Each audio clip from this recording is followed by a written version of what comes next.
ये कार्यक्रम सत्य घटनाओं से प्रेरित है। जिनके साथ ये घटनाएं घटी उसकी वास्तविकता उन्हीं तक सीमित है।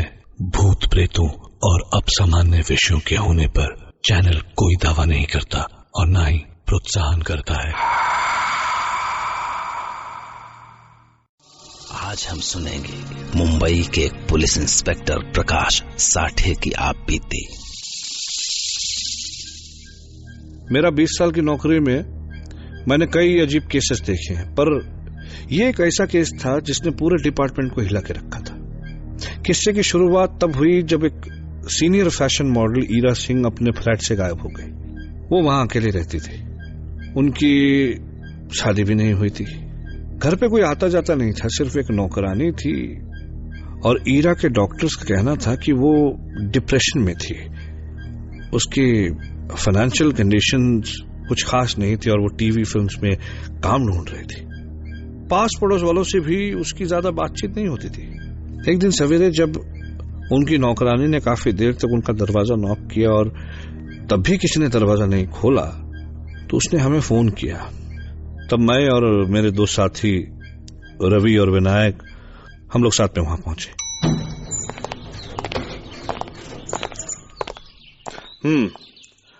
आखिरी बार तुमने उसको कब देखा था?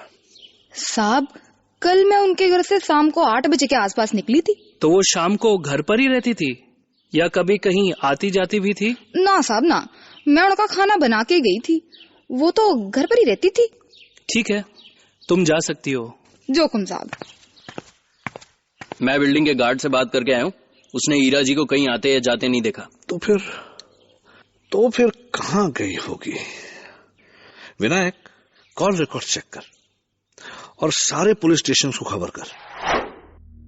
पूरे शहर में कहीं ईरा की कोई खबर नहीं थी। हमने हर जगह खोजा पर कहीं नहीं मिले। पर केस पेचीदा तब हुआ जब उसी दिन रात को क्या उठे फिर से वो दिखे तो तुम चुपचाप उसका पीछा करना। क्या हुआ? विनायक, हमें अभी यहां से चलना होगा। चल।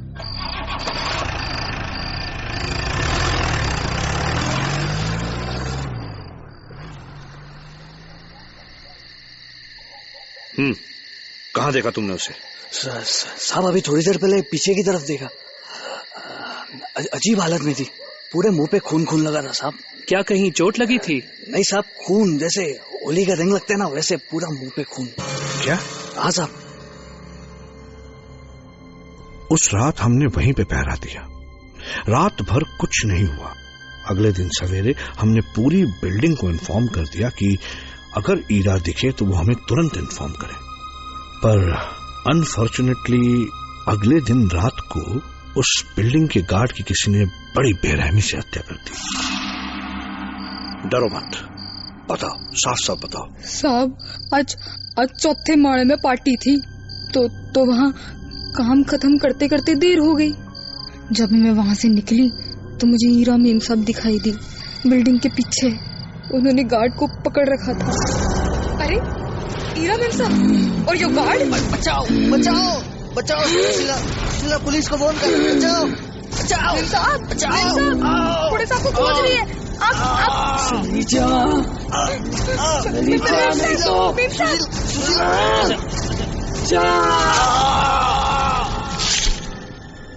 साहब, उसके बाद जो देखा, उसके बाद तो मैं वहाँ एक मिनट भी नहीं रुक पाई। मैंने देखा ईरा मेम साहब ने अपने नाखून से गार्ड के गले पर वार किया। उनके नाखून अजीब से लंबे हो गए थे। गार्ड तभी बेहोश हो गया और ईरा मेम साहब उसका खून पी रही थी। क्या? टोका फिर लौटते साहब, मैं झूठ ना बोल रही, सच कहूँ साहब। मेरी बात मानो। सुशीला के साथ हम उसी जगह गए जहां उसने ईरा को देखने का क्लेम किया था। She was right. उस गार्ड की बॉडी वहीं पड़ी थी। हमने लाश की प्राइमरी फॉरेंसिक जांच के बाद बॉडी को पोस्टमार्टम के लिए भेज दिया, पर उस जगह काफी खून था और जिस बेरहमी से उस गार्ड की मौत हुई थी वो कोई मामूली बात नहीं थी। सुशीला इस गुनाह की एक लौती चश्मदीद थी, पर ईरा ऐसा क्यों कर रही थी? और सबसे बड़ा सवाल ये था कि वो ये सब करके गायब कहां हो जाती थी। पर अगर ये खूनी ईरा ही थी तो उसे पकड़ने के लिए हमने एक रास्ता निकाला। सुशीला, तुम ये कर लोगी? हाँ हाँ, नहीं, जी पर डरो मत, हम तुम्हें देखते रहेंगे। ईरा ने अगर तुम्हें खून करते देखा है तो वो तुम्हारे पीछे जरूर आएगी। पर साहब, उन्होंने अगर मुझे पकड़ लिया तो? घबराओ नहीं, हम हैं ना। ईरा को पकड़ने का यही एक रास्ता था। हमें पूरी उम्मीद थी कि वो शायद ईरा के पीछे जरूर आएगी, क्योंकि कोई भी खूनी अपने पीछे कोई सबूत नहीं छोड़ता। तो हमने ये प्लान बनाया कि अगले दिन रात को सुशीला अकेले उसी रास्ते से जाएगी जहां पे गार्ड का खून हुआ था। तो अगले दिन रात को हम एक टीम के साथ वहां पहुंच गए। सुशीला बट ऑब्वियस थोड़ी डरी हुई थी। सुशीला जी, तुम वैसे ही जाना जैसे कुछ हुआ ही ना हो। जी ईरा को हल्की सी भी भनक नहीं लगनी चाहिए कि जी। चारों तरफ पुलिस थी। किसी तरह सुशीला धीमे धीमे उस जगह की तरफ बढ़ रही थी। सुशीला उधर पहुंच चुकी थी, पर ईरा का कोई नामो निशान नहीं था। सुशीला बहुत ज्यादा डरी हुई थी कि तभी हमने देखा कि ईरा एक तरफ से एकदम जैसे वो ज़ॉम्बीज नहीं चलते हैं, बिल्कुल उस तरह से चलते हुए आ रही है। ईरा को ऐसे देखकर एक मिनट के लिए हम सब चौंक गए थे। मैंने फोर्स को आगे बढ़ने से रोक लिया। हम देखना चाहते थे कि वो आखिर क्या करती है। अरे अरे अरे दीदी दीदी, आप कहाँ थे इतने दिन से? ये तूने अच्छा नहीं किया सुशीला। पर मैंने क्या किया? तू जानती है नहीं नहीं दीदी, तुझे नहीं छोड़ूंगी। माफ कर दो, बड़े माफ कर दो दीदी। बड़े छोड़ दो दीदी, बड़े छोड़ दो दीदी, बड़े छोड़ दो, बड़े माफ कर दो। अच्छा नहीं किया सुशीला। दीदी बड़े माफ कर दो। ईरा ने सुशीला को उसके गले से पकड़ लिया था और अजीब वहशी तरीके से अपने दांतों से उसकी गर्दन को काटने जा रही थी कि 3 पुलिस ऑफिसर्स ने उसे पकड़ने की कोशिश की। पर जैसे ही उन्होंने ईरा को हाथ लगाया, वो पीछे गिर पड़े। ईरा के पास अचानक न जाने कहां से इतनी शक्ति आ गई थी, ये सोचकर हम वाकई हैरान थे। वो उठ के वापस आ गए, पर उसके बाद जो हुआ, उसके बाद अचानक ईरा वहां से गायब हो गई। कहां गई? देखो, दयाराम सुशीला को अभी हॉस्पिटल लेके जाओ। सर, अभी उसे बिल्डिंग की तरफ जाते देखा है। वो अपने फ्लैट की तरफ जा सकती है। बिल्डिंग को चारों तरफ से घेर लो और देखना वो भागने ना पाए। मैं उसके फ्लैट की तरफ जाता हूं। मैं तुरंत उसकी फ्लैट की तरफ गया। ईरा इतनी जल्दी कहीं भाग नहीं सकती। इसका मतलब वो होगी तो बिल्डिंग के आसपास ही, इतना हमें भरोसा था। मैं ऊपर उसके फ्लैट की तरफ बढ़ा। फ्लैट का दरवाजा खुला हुआ था। मैंने तुरंत अपनी गन निकाली और फ्लैट के अंदर गया।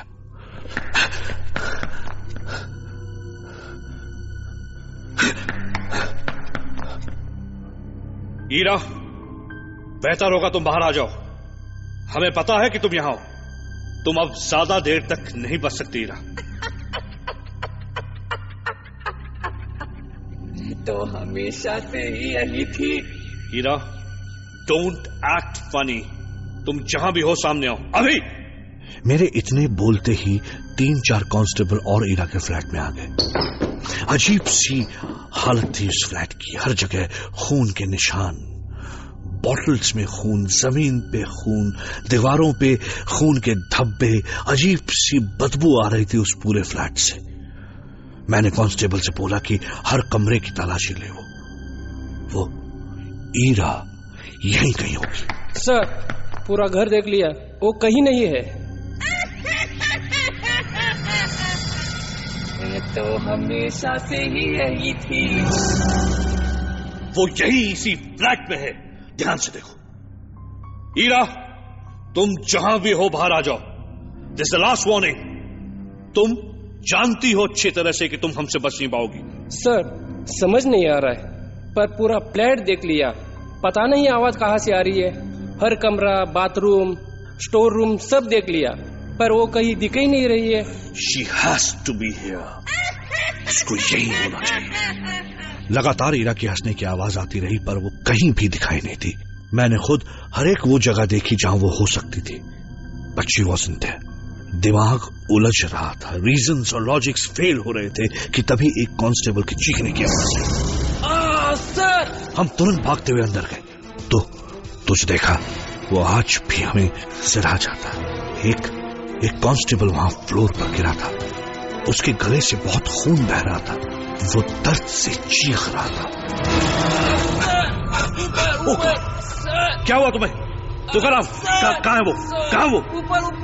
तुम्हें कुछ नहीं हुआ? बताओ कहाँ है वो?